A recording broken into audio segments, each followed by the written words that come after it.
Hi, so this is my hidden gem for this week. I run a Discord book club on related to this channel. If you want a link to come onto my Discord, just let me know and I can send it to you.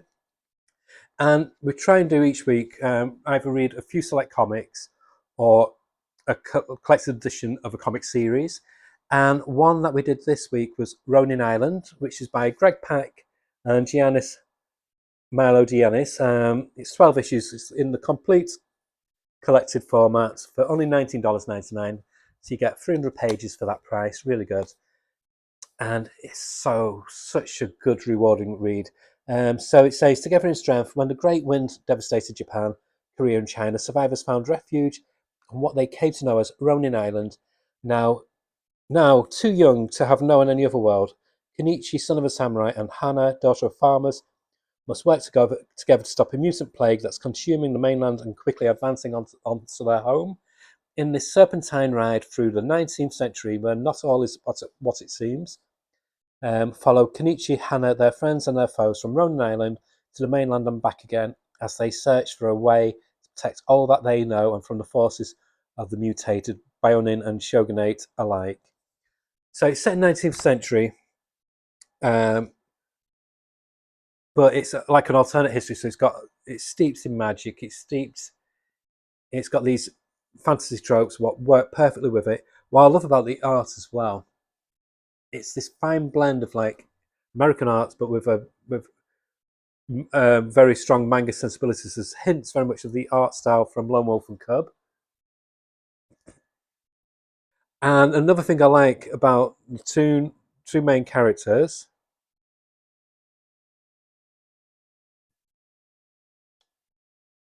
is that they feel very realised. They're not perfect. They're not completely likable, and they screw up a lot in the story. This story has a lot of beats. So it starts off initially with them on their island, goes back into them growing up and having this competition, and everything seems rosy on the island. And as the more the story goes on, you realise, oh, maybe the island's not that perfect. There's a lot of prejudice because she's Korean. She's viewed as lesser by the Japanese people who live on the island.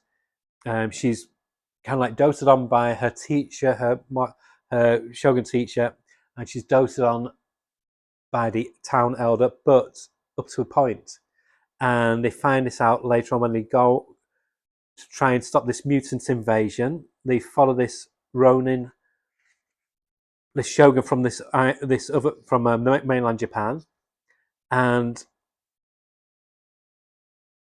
he's serving this shogun, and the shogun's basically batshit crazy. It's this young lad who's only become the shogun through his dad dying, and his dad was a self-appointed shogun as well. So nothing is as what it seems on mainland Japan as well. And it turns out they have a lot to do behind the monsters as well, within the creation of them.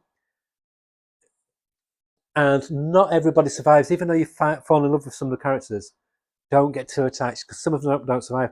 It feels on the surface of it, it feels very much like a young adult kind of graphic novel, but it's not. There's a lot of depth to it as well. It can come across as breezy initially, but then it throws these curveballs in with the character play themselves. And I love how it explores their friendship when they were little and how people just tried to tear them apart because of her being viewed as a lower caste compared to him. So there's a lot of backstory going on this in this story because it's 12 issues.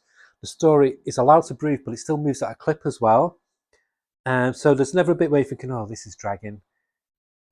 Greg Pak manages to pace it out, so you got on a lot of issues. You have a bit of back history of the characters. You have the main plot point, what's going on right now, and what they're going to do in the future.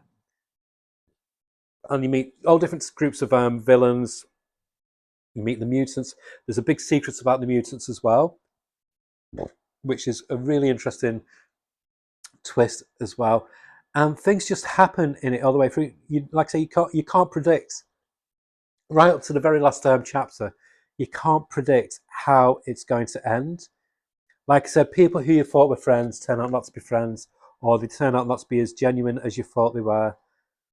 And even the main characters, she's a bit of a fuck up, Hannah, and Knut is proud. You know, he's So they've both got the faults, and it shows that yeah, they do these things that get results, but then they have to. There's a lot of consequences with some of their actions, and it's just really really rewarding. So if you're looking for something that's a bit different, it feels like a fun historical novel, but like I said, with a really great dollop of fantasy elements thrown in.